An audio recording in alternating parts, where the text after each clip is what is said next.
Hello, everyone. Thanks for joining us. I'm Justin Winters, co-founder and executive director of One Earth. One Earth is a bold new philanthropic organization. We use science, advocacy, and philanthropy to accelerate on-the-ground action to help solve the climate crisis. Today, I'm going to talk about how we do this and why you should be optimistic. But first, it's important to acknowledge that this is a scary time for anyone concerned about our future. Evidence of the climate crisis is all around us. Last year in Australia, bushfires burned 72,000 square miles of the country and affected 80% of its citizens. Here on screen, you can see the scorched landscape of Kangaroo Island. In the US, over the past several months, wildfires burned 8.2 million acres. And in August, over 30,000 fires were recorded across the Amazon rainforest. Hurricane season this year in the Atlantic has had so many storms that the World Meteorological Organization ran out of names. They had to use Greek letters to name storms like Eta, which just pummeled the Florida Keys. This is our new normal, and with it comes a lot of overwhelming emotions: fear, anxiety, grief, and anger, to name just a few. But despite this stark reality that we face, the truth is that we can still solve the climate crisis. We can keep average global temperature rise below 1.5 C, the limit that scientists say is critical. And it's vital that we know that we can solve this, because one of the greatest threats to climate action is hopelessness. Despair simply shuts us down. So today, we're going to walk through 3 reasons for both optimism and action. First, I'm going to share the groundbreaking science that tells us what we need to do. Then I'm going to show you the power of on-the-ground climate solutions. And finally, I'm going to introduce you to the game-changing potential of philanthroactivism. Let's get into it. First, let's look at the science. The COVID-19 pandemic has shown that when you're in an emergency, you need to have a science-based plan and follow it. That's exactly why back in 2017, we decided to fund science that explored whether it was possible to avoid the worst impacts of climate change and stay below 1.5 C. And if so, how? After a 2-year collaboration with 17 leading scientists, we got the answer. Yes, we can. The One Earth climate model was published in 2019. It proves that we have the solutions to the climate crisis at our fingertips right now. We can stay below 1.5 C with 3 key shifts in energy, nature, and agriculture. Here's what we need to do. We need to meet all of our energy needs with 100% clean, renewable energy by 2050. And we can. The model shows that we can achieve this with existing proven technologies and existing grid infrastructure. The energy transition will provide 30 million people currently working in the energy sector with permanent, good-paying jobs. And it will create 12 million additional new jobs, helping the global economy recover after the pandemic. And the energy transition will cost about 1.3 trillion more per year. That may sound like a lot, but it's not.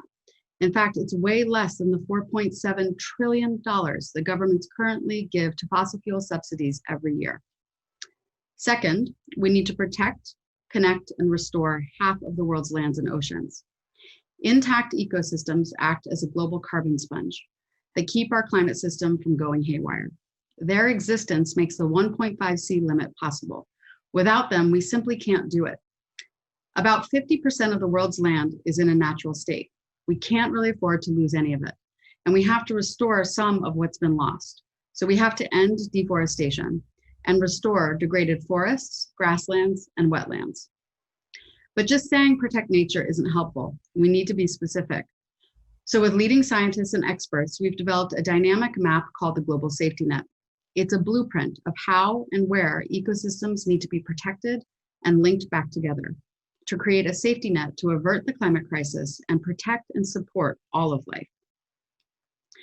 Finally, we need to transform our current predominantly toxic and extractive agriculture systems to regenerative, climate-friendly agriculture. Currently, the agriculture sector is one of the biggest emitters of carbon. Regenerative agriculture is a way of farming that focuses on increasing soil health. That doesn't sound very exciting, but it's actually game-changing because it can pull down carbon from the atmosphere and store it in the soil. It also supports farmers because it doesn't require expensive inputs like industrial fertilizers, and it can help increase food production and food security. These three pillars are the foundation of all the work that we do at One Earth. They give us reason to be optimistic because all of this is achievable. The question is no longer, can we solve the climate crisis? It's will we? That answer can't come from science. We need action, and we need it now, which leads to our second reason for optimism, the power of on-the-ground climate solutions.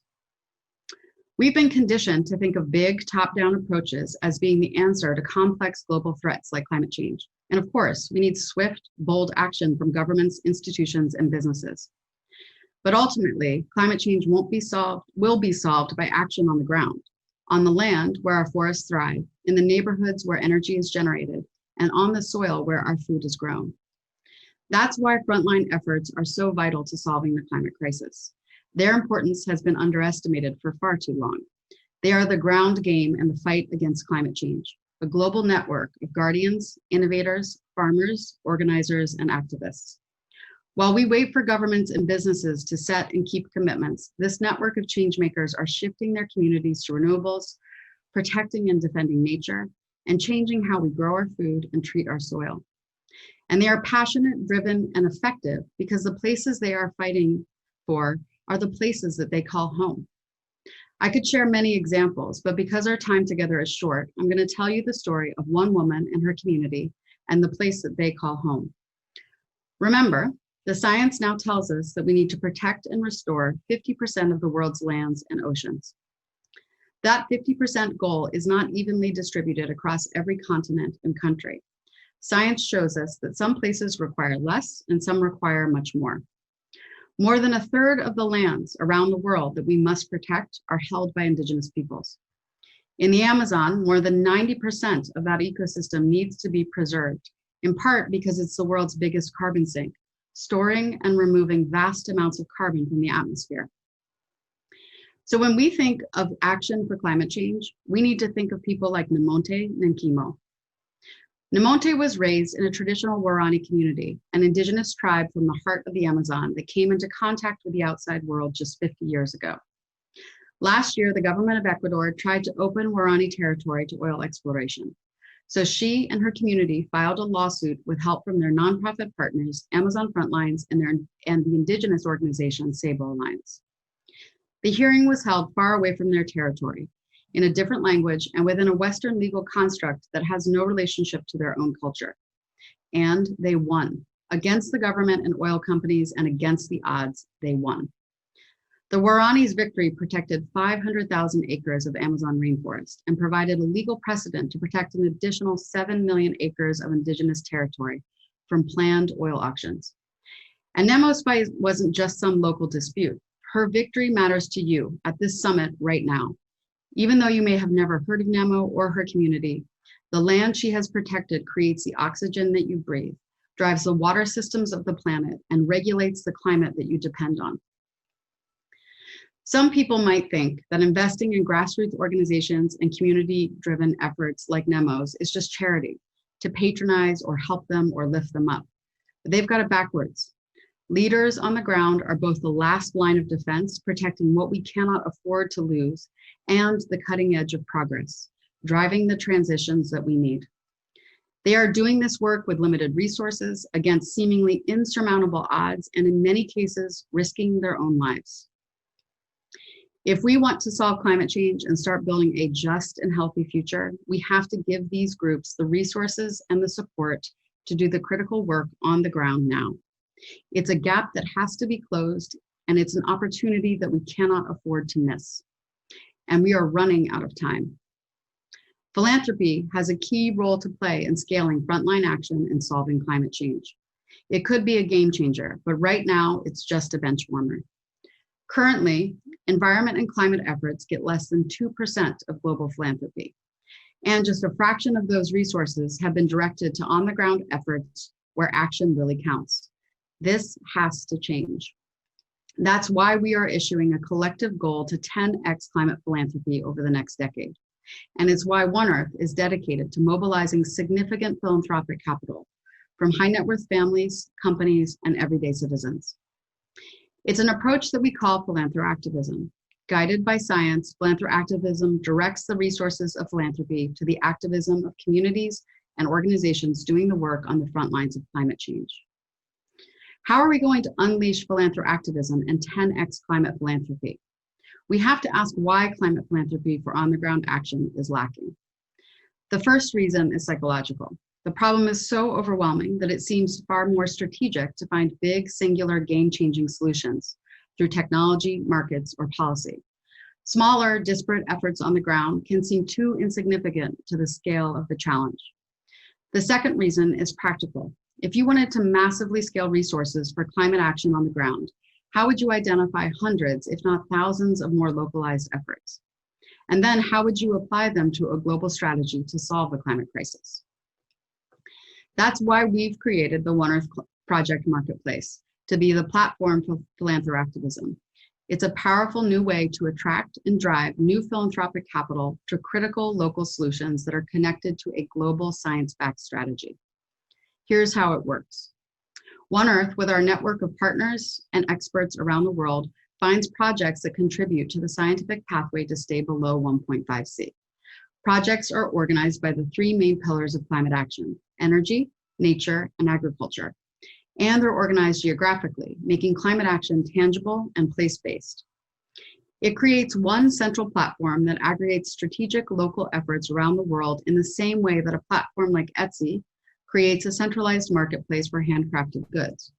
By aggregating these geographically diverse programs, we can show their huge potential for collective impact, overcoming the too small to count mindset. And we can help connect philanthropists to local solutions that they would otherwise miss. The current marketplace is a beta version featuring an initial 40 projects. We are adding projects every week. By 2021, we aim to have hundreds more. Now our task is to raise awareness of these solutions to climate change and to rapidly scale resources for this network of changemakers around the world. According to a recent report, billionaires increased their wealth by 10 trillion since the beginning of the COVID-19 pandemic. That's enough to cover the entire gap of financial resources needed to stay below 1.5 C between now and 2030. Imagine if these 2,200 people decided to pledge their additional wealth to solving the climate crisis. They could, quite literally, help save the planet. If there is anything I want you to remember from today, it's this: we can solve the climate crisis. The science shows the three shifts that we need to make happen. Climate solutions driven by grassroots organizations and local communities are a key opportunity that we can't afford to miss. And philanthroactivism can help scale their efforts and increase their impact today. We can move society from old, polluting, exploitive, and extractive systems to new, renewable, and regenerative ways of living on our planet. We can create change that centers social and racial justice, that respects Indigenous rights and leadership, and that leads to a just and vibrant future where our climate is back in balance and nature and humanity coexist and thrive. I'm inviting all of you to join us on this journey, whether in a professional or personal capacity. We need your influence and we need your voice. Solving the climate crisis is within our grasp, so let's go make it happen today. Thank you.